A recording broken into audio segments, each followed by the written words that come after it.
a gente adentrar. Vamos continuar com esse pensamento elevado a Deus e vamos orar. Jesus amigo, Mestre amado, é na certeza da Tua presença, Senhor, junto a nós, que nós agradecemos por esse momento. Momento este, Senhor, que tem nos fortalecido na fé e criando laços de uma verdadeira família espiritual para que durante o desdobramento da noite de sono nós possamos nos reconhecer, nos darmos as mãos e cuidarmos um dos outros para não cairmos, Senhor, nas armadilhas da tentação. Ampara-nos, Senhor, durante todo o momento, fica conosco, abençoa nossos lares, nossos entes queridos que já partiram, os que continuam na luta, Senhor. E derrama sobre a água que nós colocamos aqui os teus fluidos curadores que fortalecem, Senhor, o nosso sistema nervoso central, nos dando a coragem de prosseguir em frente. Ser conosco, Senhor. Bom, o tema de hoje é um tema bastante intrigante, é um tema desafiador, né? Agora é muito importante, tão importante que o Senhor Allan Kardec, Jesus inseriu ele no Sermão do Monte, onde o evangelista Mateus, no capítulo 5, versículo 44, escreve as palavras de Jesus: aprendeste que foi dito, amareis o vosso próximo e odiareis o vosso inimigo. Isso era o que era ensinado nas leis mosaicas. Mas Jesus diz: eu, porém, vos digo, amai os vossos inimigos. Fazei o bem ao que vos odeiam e orai pelos que vos perseguem e caluniam, a fim de serdes filhos do vosso Pai que está nos céus e que faz que se levante o sol para os bons e para os maus. Então, primeiro impacto que essa mensagem chega para nós é que nós não somos melhores do que ninguém. Somos todos filhos do mesmo Pai. E Deus, como um bom pai, não abandona nenhum de seus filhos. Como diz Jesus, né? Que Ele é que é o nosso pastor, nenhuma das ovelhas que o Pai me confiou se perderá. Hoje, aquele irmão nosso que está equivocado, envolvido nas drogas, nos crimes, nos latrocínios, amanhã ele se recuperará. Nós já saímos de situações muito difíceis. Daí a nossa gratidão aos espíritos amigos, aos nossos protetores, porque muitas dessas situações a gente nem se recorda. Emmanuel, na obra Pão Nosso, ele diz que essa recomendação de Jesus, a princípio, gera em nossos corações o sentimento de que não seria possível amar quem nos fez o mal. Porque a afirmativa do Mestre merece uma meditação em toda a sua extensão. Porque, naturalmente, que a recomendação quanto a amar os inimigos pede, diz Emmanuel, uma análise especial. Porque você não vai amar o inimigo da mesma maneira que ama um filho, um pai, um irmão, uma mãe, né? Porque a multidão ela traduz ainda nos dias de hoje o verbo amar apenas pelas atividades cariciosas, dos beijos, dos abraços, das carícias. Né? A relação de palavras e atitudes ternas, né? Você está sempre sentindo a vibração carinhosa, né? Mas o amor pode resplandecer no coração das criaturas sem qualquer exteriorização superior. Porque no terreno a que se reporta Jesus, é justo que nós nos detenhamos em legítimas ponderações. Porque a cruz que nos transporta pela empatia, ela adentra no coração do próximo. Porque quando o Senhor nos aconselhou a amar os inimigos, Ele não exigiu aplausos àquele que rouba, àquele que destrói, nem mandou nós mudarmos as asas da perversidade ou da má-fé. Então nós não vamos bater palmas para quem está realmente criando muita dor e sofrimento para a população. Não é isso. Jesus recomendou que nós auxiliarmos os mais cruéis.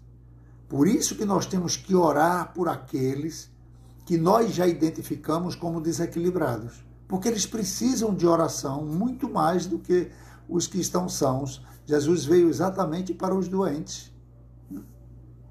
Mas a gente não aprova a brutalidade. O que nos pede Jesus é que tenhamos disposição sincera, de ajudá-los, né, a se erguerem através da paciência, convidando-os ao trabalho restaurador através do próprio exemplo. Porque o exemplo, ele arrebata. Porque, na verdade, o que o mestre queria era nos preservar contra o veneno do ódio, para não cairmos nas disputas inúteis, né, disputas desastrosas. Porque quando Jesus pede para que a gente ame o inimigo, perdoe, ele está protegendo a quem faz isso. Porque amar aos que se mostram contrários ao nosso coração é ampará-los fraternalmente com todas as possibilidades de socorro ao nosso alcance. Ciente, claro, de que semelhante atitude nos livrará do calamitoso duelo do mal contra o bem. Porque a doutrina espírita, o Consolador prometido por Jesus, nos mostra que, sendo Deus justo, ele criou todos simples e ignorantes, sem conhecimento, sem bondade e sem maldade, mas todos determinados a serem perfeitos. Porque nós somos espíritas cristãos, precisamos estar sempre cientes disso. Como narra Mateus no capítulo 5, versículo 44. Porque ele, na passagem de Jesus, narra Mateus que amai os vossos inimigos, fazei o bem ao que vos odeiam e orai pelos que vos caluniam. Para que a gente possa realmente ter um título de cristão, de ser filho de um pai que é bom, é amoroso e é justo. Ele faz chover para os bons e para os maus. Então, como filhos, por que vamos agir diferente? Afinal de contas, nós temos que dar testemunho desse amor que o Pai tem por nós. Porque a intolerância já vem acompanhando o homem desde a época da sua criação.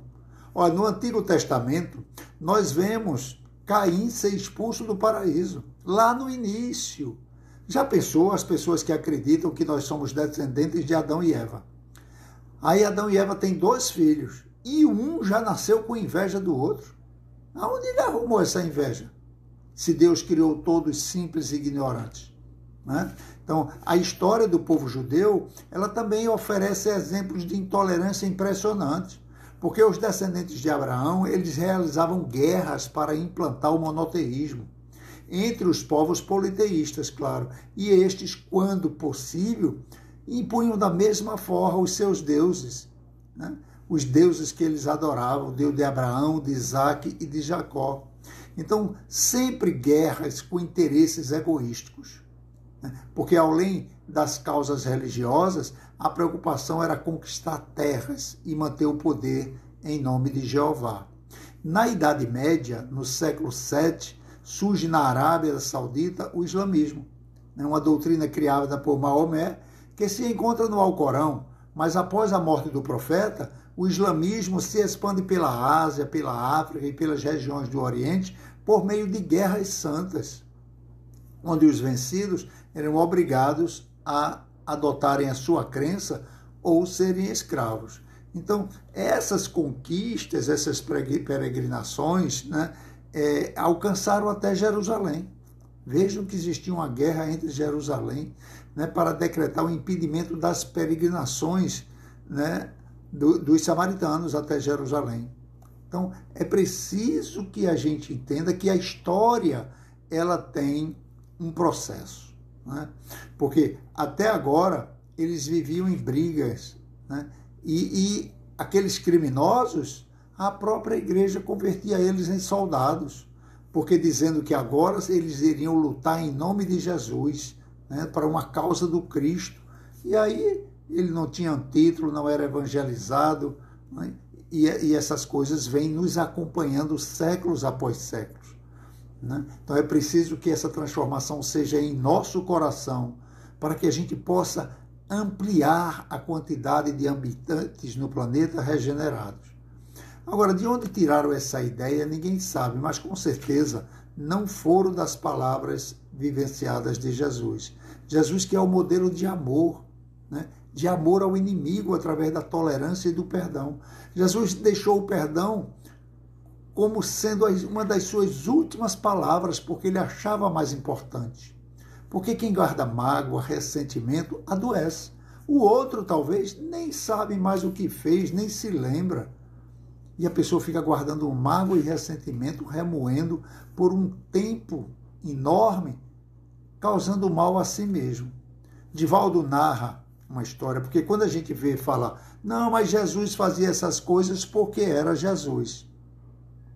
Mas Divaldo narra um acontecimento que aconteceu com uma jovem comum, igual a qualquer um de nós, como todos nós, durante a Primeira Guerra Mundial, em 1914. E é importante que tenha sido uma pessoa comum, para que desperte em nós que é possível, sim, espíritos endurecidos, maltratados, violentos, amar o inimigo, perdoar o inimigo, ter perdão, paciência, compreensão e tolerância para com o inimigo. Porque quando nós escutamos essa passagem, né, quando um grande espírito comete um grande feito, a gente fica muito distante dele, mas Jesus disse, vós sois deuses, poderás fazer tudo o que eu fiz e muito mais, deixai brilhar a vossa luz. Né? Então, Jesus era um homem incomparável, derramou suas luzes sobre a sociedade humana, informando a solução de todos em qualquer situações, em todas as situações. Então, durante a Primeira Guerra Mundial, os turcos invadiram a Armênia, que não estava em guerra, eram pessoas da música, da poesia, da agricultura, da lavoura, pessoas dóceis, não existia uma arma na Armênia. E os turcos invadiram. Foi a maior carnificina da história da humanidade. Eles mataram 1 bilhão e 500 mil pessoas. 1 bilhão e 500 mil pessoas na Armênia. Então, é impressionante. E narra Divaldo que essa família estava em casa, fazendo o de jejum da manhã, entra um comandante com sua tropa, arromba a porta, se aproxima da mesa, tinha um casal tomando café, e as 2 filhas, uma do lado, outra do outro, no meio da mesa, uma de 12 anos e a outra de 15. Eles matam os pais na frente das crianças sem dizer uma palavra. Pega a garota de 12 anos e joga na sala para os soldados ali devorarem ela até a morte. E a de 15 anos o comandante leva para ser escrava sexual dele, junto com outras jovens que ele já tinha tirado de outras residências. Com o passar do tempo, ela consegue fugir, ela estava o couro e o osso. E vai se evadir em uma cidade, em Istambul, uma das maiores cidades da Turquia, e lá ela se forma em enfermagem. E consegue, pela sua habilidade, pela sua dedicação, um emprego no hospital público. Alguns anos depois, aparece um homem totalmente em estado de putrefação, como se ele estivesse com lepra da cabeça aos pés.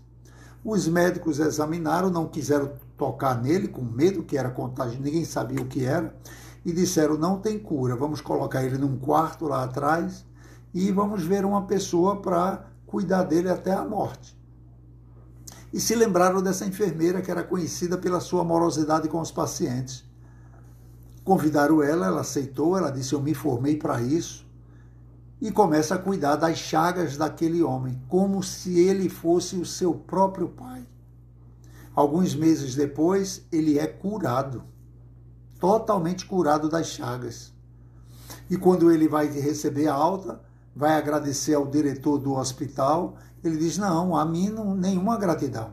Se quiser agradecer a alguém, agradeça a essa jovem enfermeira, foi ela que cuidou de você.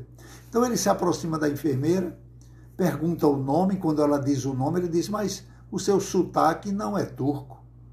Ela disse, é verdade, eu sou da Armênia. Disse, eu conheço a Armênia. Eu estive lá, disse, eu sei. O senhor esteve na minha casa. E na frente de todo mundo do hospital, ela relata todo o acontecido. Ele fica pálido, transparente, não tem uma palavra. Então ele diz, quando a senhora foi cuidar de mim no quarto, a senhora me reconheceu, eu reconheci. E por que não me matou? Ela disse, quando eu fugi, eu pensei em 1000 maneiras de como eu iria tirar a vida do Senhor.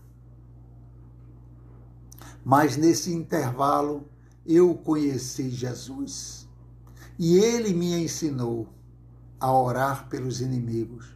E hoje eu digo com todas as forças da minha alma, eu lhe quero bem como a um irmão. Apertou a mão dele e se despediu. Então, é possível alguém comum perdoar, desejar o bem e fazer o bem a quem lhe esteja feito mal. É só querer. É uma decisão pessoal, é entender que isso faz bem a você. Somente o amor nos liberta de medo, de angústia, de insegurança. Então, amar é a solução e o sentido da vida é abandonar o instinto e adotar o amor. Mais do que nunca é necessário que o homem volte-se para dentro de si mesmo e descubra o sentido da sua vida. Porque as criaturas humanas estão na Terra para se amarem. Amarem-se umas às outras e amar a Deus sobre todas as coisas. Quando desenvolvermos o alto amor, o homem vai encontrar o sentido para a vida, encontrando também a beleza pela vida. Através do amor, o indivíduo se realiza e o perdão, então, vai libertando, exercitando a caridade e ele vai alcançando a plenitude do seu potencial de ser filho de Deus. Divaldo narra, em uma de suas palestras, uma comovente história na obra Perdão Radical, de Braz Ardes, né? Que eles alcançaram a felicidade. São aqueles personagens possuídos de fé e desejo de alcançar a felicidade. Então eles passam a se amar, amando ao próximo, mesmo sendo esse um inimigo, colocando em prática a incorruptível lição de Jesus, o mensageiro de Deus. É uma passagem maravilhosa, aonde eles precisam se doarem uns aos outros. São esses projetos como esse que nós estamos fazendo agora. No domingo, às 18h10, nós nos reunimos em nome da palavra de Jesus para orar por nós, encher o nosso coração de confiança, de fé e de esperança. E irradiar por todos aqueles que dividem o mesmo teto conosco. Levar para o nosso ambiente de trabalho, levar para a estrada, levar para onde nós formos, aonde quer que estejamos. Porque é assim que Deus vai nos ajudar. Porque Deus ajuda os homens através do próprio homem. Porque junto aos apóstolos, Jesus teve que trabalhar muito para persuadi-los à prática do perdão e da tolerância. Os apóstolos eram homens rudes, homens brutos. Então foi preciso Jesus dar vários exemplos, como narra Mateus no capítulo 5, versículo 46. Porque Jesus disse, só amardes os que vos amam, qual a vossa recompensa? Os criminosos também amam apenas os seus, os mais próximos, desde que comunguem com eles com a mesma ideia. Embora existam pessoas que dizem que perdoam, mas dizem também que jamais esquecerá o ocorrido. Perdoo, mas não quero nunca mais ver perto de mim. Então, isso é o perdão da boca para fora. Esquecimento é uma coisa. Esquecer não é todo do ruim. Né? Lembrar é um sinal de que a memória está boa. Esquecimento são sinais de Alzheimer. Mas esquecer uma ofensa, uma injustiça, no dizer de Jesus, é permitir que as energias das mágoas aflorem no coração de maneira mais suave quando se lembrar do ocorrido. Para que não venha com a mesma ira, como se estivesse vivenciando no mesmo momento. Como nós fazemos na nossa casa de oração, como vamos atender através da mediunidade alguns irmãos sofredores que chegam com ódio no coração, estão há 50, 100, 150 anos com ódio de alguém, como se ele tivesse feito mal naquela hora. Fica alimentando na mente. Sofrendo a 150, o outro já desencarnou, já reencarnou, já está num corpo diferente, ele conhecia num corpo de homem, agora está num corpo de mulher. Já nem se lembra mais do que fez e ele alimentando ali o ódio. Então o ódio, ele faz mal a quem sente, não é contra quem você está sentindo, não. Então a orientação de Jesus é para que amássemos os inimigos, era para fazer o bem a todos sem esperar nada em troca, sem o mínimo de agradecimento. No capítulo 11º do Evangelho segundo o Espiritismo, o senhor Kardec coloca lá, amar o próximo como a ti mesmo. Porque o egoísmo é a chaga da humanidade e tem que desaparecer da Terra. O egoísmo é o alvo que nós temos que combater dentro de nós, não é fora de nós. Nós temos uma visão muito boa para enxergar o argueiro no olho do próximo. Fulano é corrupto, fulano é mentiroso, fulano é egoísta, todo mundo é tudo, menos a gente, porque a gente não para olhar para nós. Quando Paulo de Tarso, ainda Saulo de Tarso, na estrada de Damasco, teve um encontro com Jesus, ele era um criminoso. Aqui não tem ninguém no nível de Paulo, não. Paulo matava mulher, idoso, jovem, grávida. Se fosse cristão, manda para o calabouço, vai ser devorado pelos leões e apedrejado, crucificado. Vai para a masmorra, fica lá no calabouço até apodrecer. Botavam lá e esquecia. Quando ele se encontra com Jesus e teve aquele diálogo maravilhoso que Jesus diz: Saulo, Saulo, por que me persegues? Quem és, Senhor? Eu sou Jesus, a quem tu persegues. E Saulo, nessa hora, ele fica cego. Ele fica 3 dias cego, na verdade. Emmanuel diz que essa cegueira foi para que ele, pela primeira vez, fizesse um mergulho interior e olhasse para dentro dele. E visse o quanto ele precisava perseguir o mal que existia dentro dele e não fora dele. Então é preciso, como diz Joana de Ângeles, nós termos momentos de meditação para que a gente converse com a gente mesmo. Desde o nosso nascimento ali, como eu fui na escola, com meus amigos, com meus colegas, na minha juventude, como é que eu me comportava nas festas, na escola, com meus colegas, na minha idade madura, no meu primeiro emprego, como era que eu tratava os meus amigos de trabalho, meus superiores, para que a gente vá vendo o quanto a gente precisa se renovar diariamente. Isso é importante, dói, machuca, porque ninguém quer ser carrasco de si mesmo, mas é importante reconhecer dentro de nós que eu sou egoísta, que eu sou invejoso, que eu quero o lugar do outro que está na minha frente, que eu vou fazer de tudo para estar no lugar dele.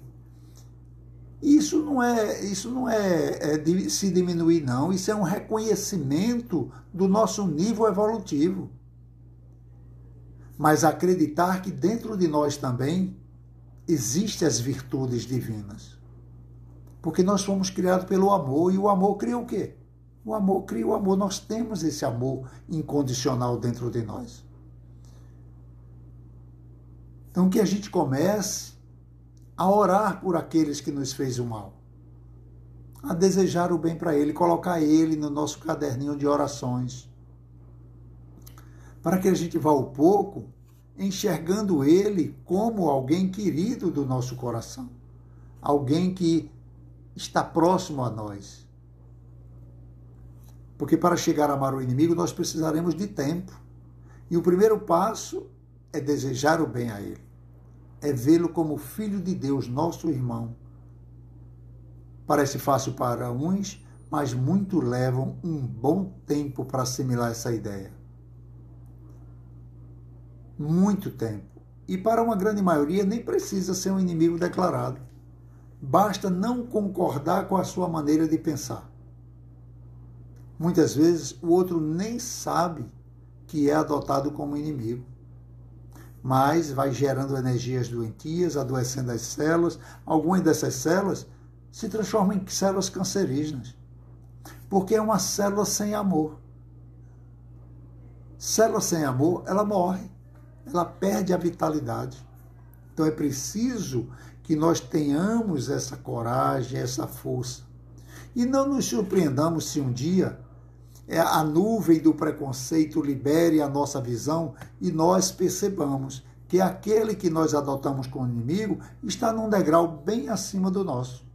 Está numa condição bem mais perto de Jesus do que a nossa. Porque dentro do coração de cada um, quem sabe é Deus o que se passa. Nós não sabemos. Porque cometer erros, ser grosso, trair, mentir, isso é próprio de espíritos imperfeitos.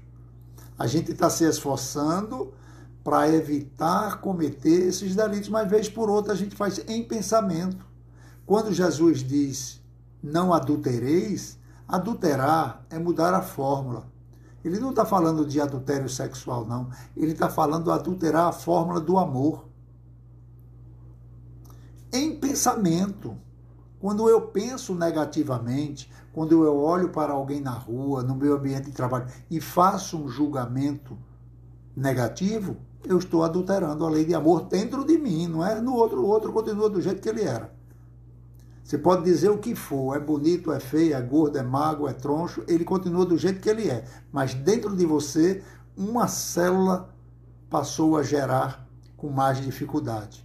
O coração começou a guardar menos vibrações amorosas.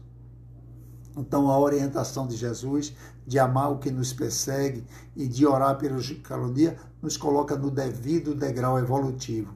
Esse é o primeiro passo. Esse é o primeiro passo.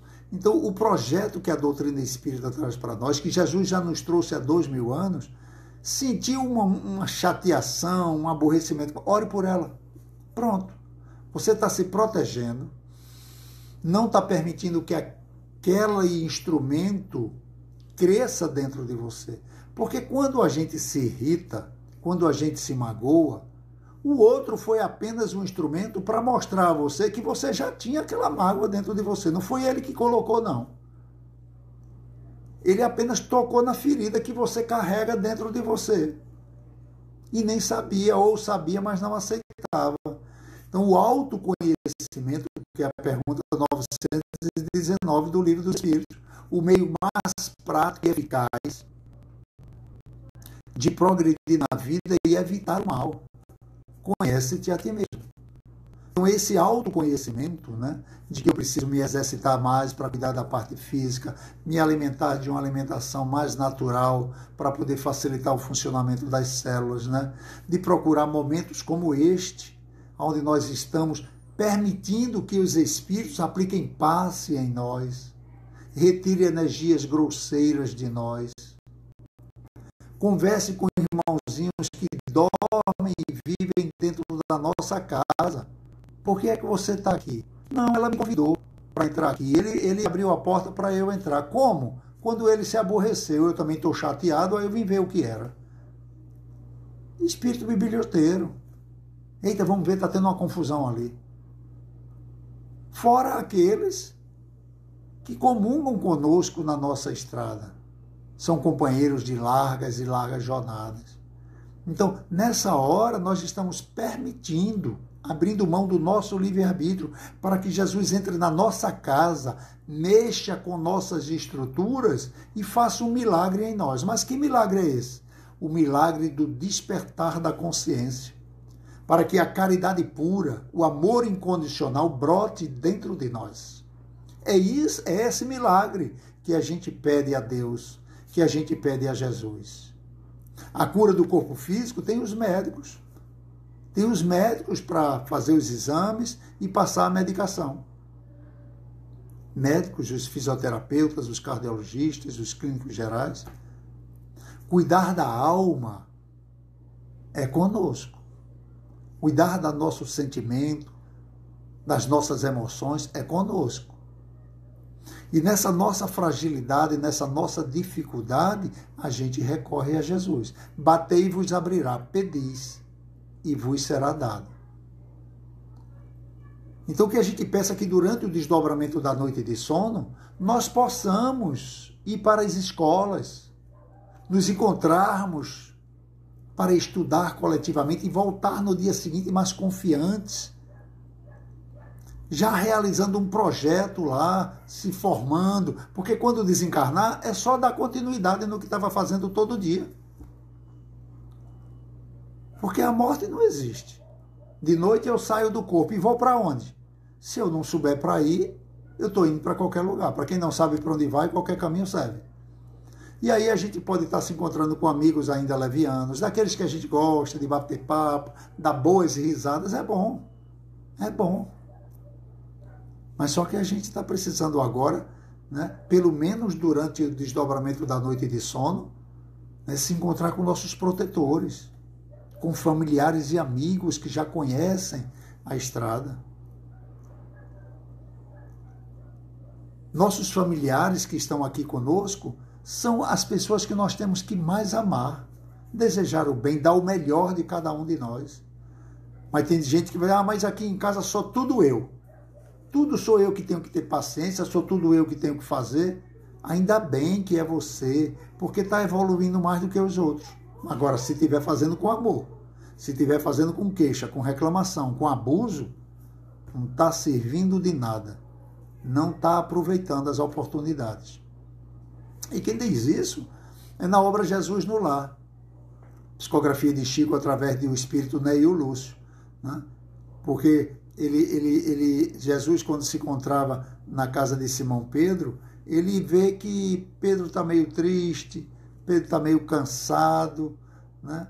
E meio tristonho, e Jesus se aproxima de Pedro e diz, Pedro, que trazes no coração, que tua face está tão enrubescida? Simão, Jesus pergunta isso com tanta ternura, com tanta afabilidade, e o velho pescador diz, eu estou cansado, Senhor, estou muito cansado.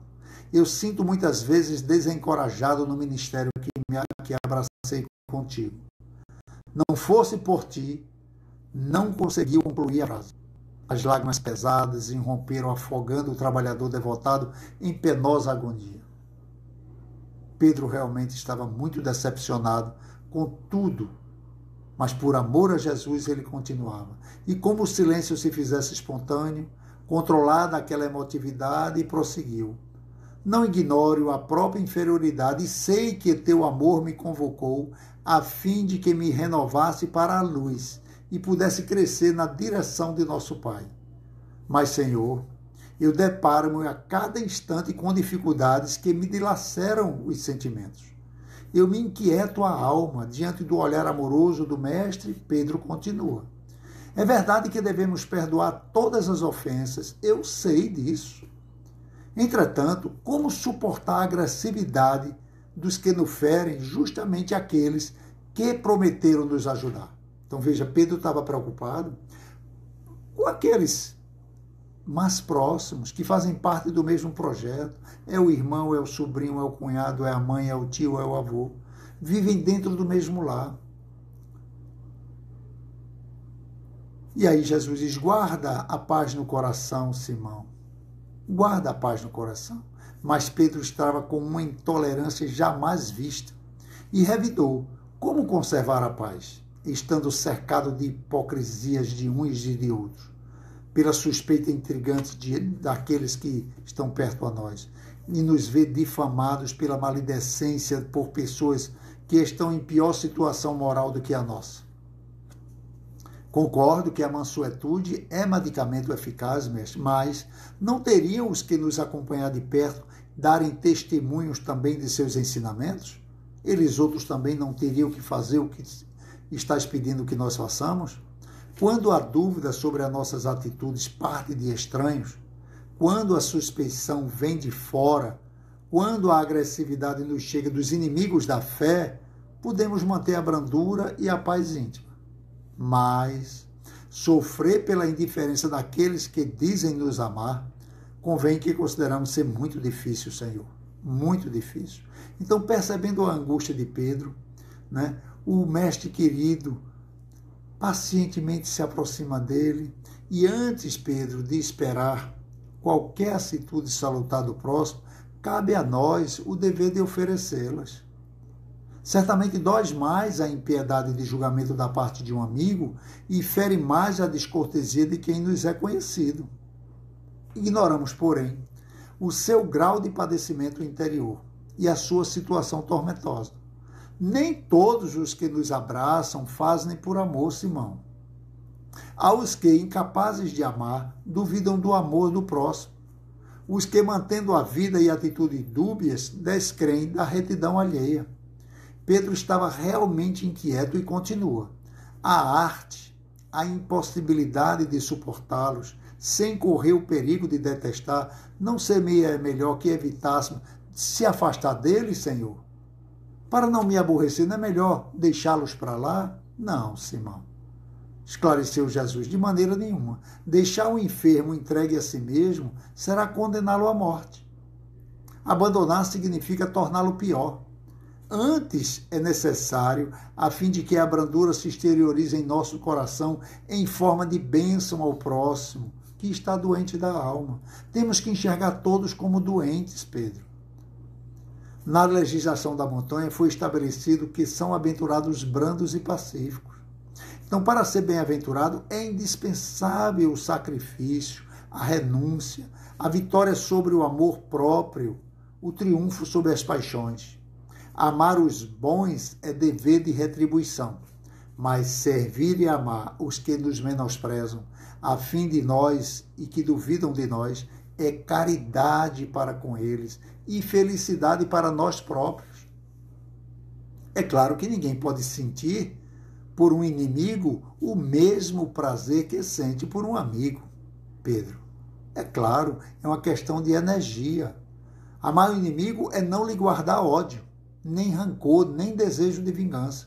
É perdoar-lhe sem pensamento oculto, sem reservas, o mal que nos fizeram. É não pôr nenhum obstáculo à reconciliação com eles.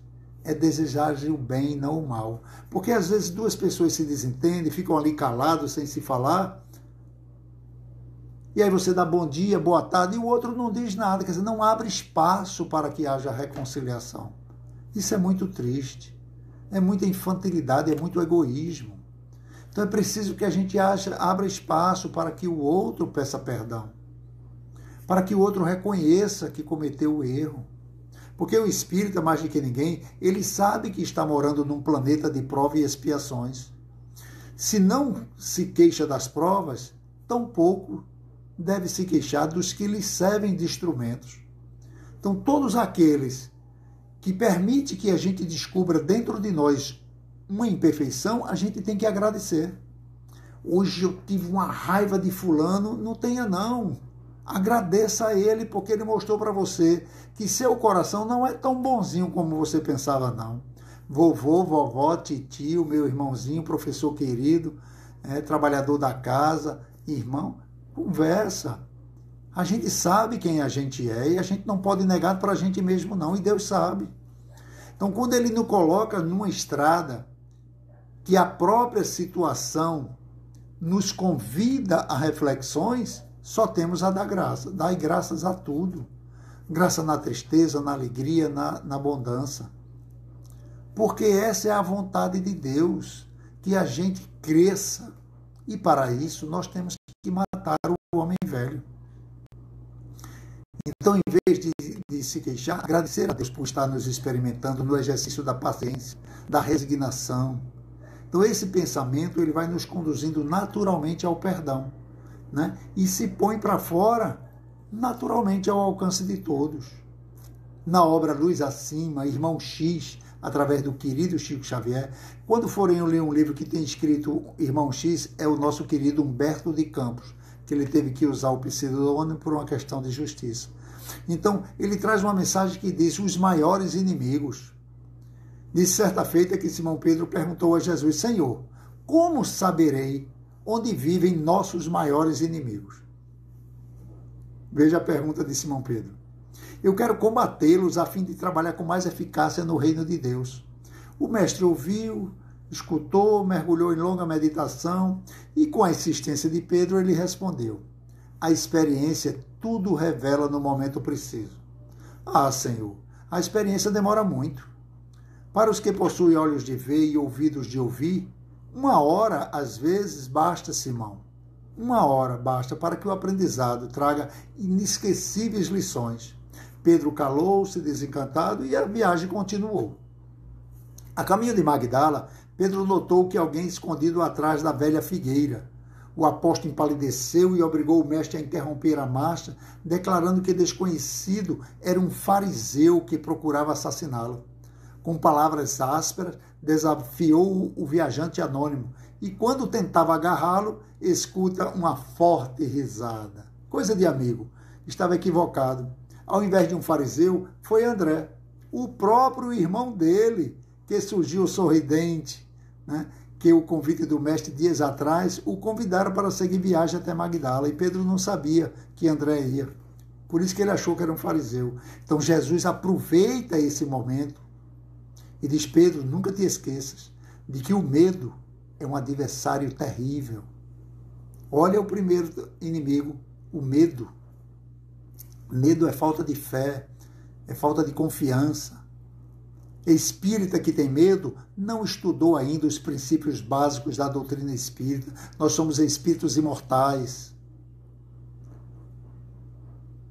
Uma hora vivendo na carne, outra hora fora da carne. Isso vai acontecer naturalmente, de uma maneira ou de outra, como aconteceu com a nossa querida Marília Mendonça agora, que já pedimos bênçãos para ela e para toda a família, para os que ficaram. O sofrimento é maior para os que ficaram, porque não entende como é que pode uma jovem de 20 e poucos anos partir no auge da felicidade e da alegria. É porque as pessoas pensam que a beleza, a cidade maravilhosa é o Rio de Janeiro. Comparada às belezas celestiais, aquilo ali se torna um pântano. Agora, para os que ficaram, que não entendem ainda que Deus estava presente naquela hora, a tristeza e a dor é profunda. E Pedro segue a viagem com Jesus. Logo adiante, um levita que recitava passagens da Torá lhe dirigiu a palavra menos respeitoso. Simão encheu-se de cólera, reagiu e discutiu, até que o interlocutor fugisse amedrontado. E o mestre pergunta: Pedro, qual a primeira obrigação do homem que se candidata ao reino celeste? Vê só, era uma coisinha junto da outra. Jesus dava lições para o apóstolo assim na hora. Ora, amar a Deus sobre todas as coisas e o próximo como a si mesmo. Jesus disse: observaste a regra sublime nesse conflito? Recorda que a cólera, Pedro, é um perseguidor cruel. Daí a minutos chegava à hospedaria. Modesto, um seguidor de novas ideias. À mesa, um certo Zadias, liberto da Cesareia. Indicou os erros de mando da corte imperial e Simão concordava, acrescentando impropérios contra os filósofos, administradores e artistas de além-mar. Pedro estava tão animado com a conversa, falando mal dos povos de outros países, que Jesus aproveitou o momento e perguntou se ele, por acaso, estiver alguma vez em Roma. Pedro, tu já esteve alguma vez em Roma? É mais parecido assim, a gente vive falando mal dos políticos. Alguém já morou dentro de Brasília lá, dentro do Congresso, dentro da Câmara dos Deputados, para saber como é? Aí Pedro disse: tu já estivesse em Roma, porque Pedro estava falando dos romanos. Nunca, Senhor. O Cristo então sorriu e observou: tu falaste com tamanha desventura sobre o imperador que me pareceu estar diante de alguém que com ele houvesse tido uma amizade muito particular. E em seguida acrescentou: estejamos convictos de que a maledicência e a vaidade são algozes terríveis, Pedro. Esses são nossos verdadeiros inimigos. A essa altura, o pescador de Cafarnaum estava desconcentrado. Então o mestre, voltando-se para o companheiro invigilante, acentuou o bondoso: Pedro, há precisamente a 1 hora procurava situar o domicílio de nossos maiores adversários. Nessa caminhada singela de 5 apareceram presentes para nós: o medo, a cólera, a dureza, a vaidade, a maledicência. São os nossos piores inimigos e moram em nossos corações, Pedro. Diante de nós mesmos sempre será travada a guerra maior. Nunca fora de nós. Então é preciso que nós tenhamos dentro de nós esse desejo de nos tornarmos servos. No mínimo, silenciar. Não revidar o mal com o mal. Se puder revidar com o bem, ótimo. Sem ofender, sem humilhar. Então, quando Jesus, em Mateus, diz, orai pelos que vos perseguem e vos caluniam, Emmanuel, através do nosso querido Chico Xavier, nos ensina que se nós não conseguirmos conversar com nossos desafetos, se não conseguirmos tomar a iniciativa de qualquer reaproximação com eles, pelo menos devemos incluí-los em nossas orações diárias, pois a prece quebra a resistência do espírito endurecido, principalmente no coração de quem ora. Acredito sim, diz Emmanuel, que a oração aos poucos possa nos transformar. A prece a serena, torna o espírito mais dócil. Em muitos casos, a oração antecede a fé. Orar com humildade, pedindo coragem nas provações, rogando a Deus para não prejudicar ninguém jamais, para não escandalizar os outros com nossas imperfeições. Meu Deus. E aí Emmanuel faz uma oração para nós.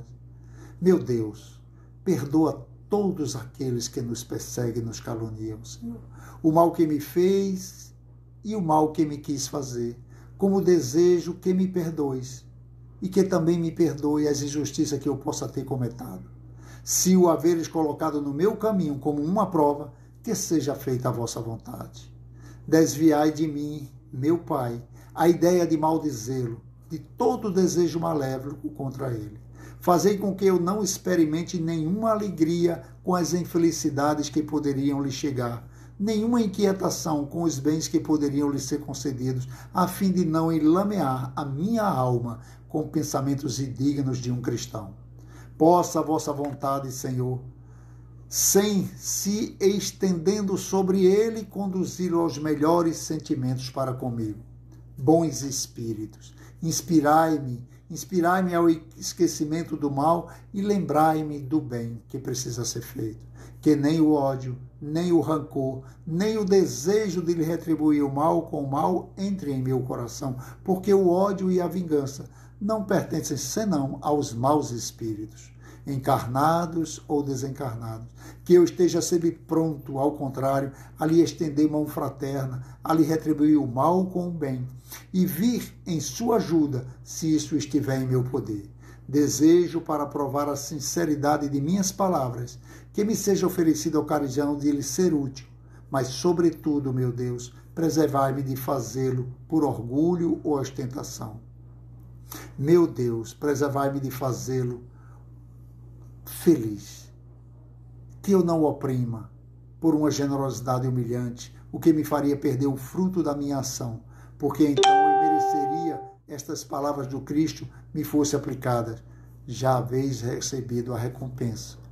Que Jesus nos proteja, que Jesus nos ilumine, que Jesus nos abençoe, que nós possamos ser merecedores de encontros como esse, onde a nossa família encarnadas e desencarnadas estão sendo envolvidas nesse momento pela paz do Senhor. Uma boa noite a todos e oremos durante toda a semana um pelos outros.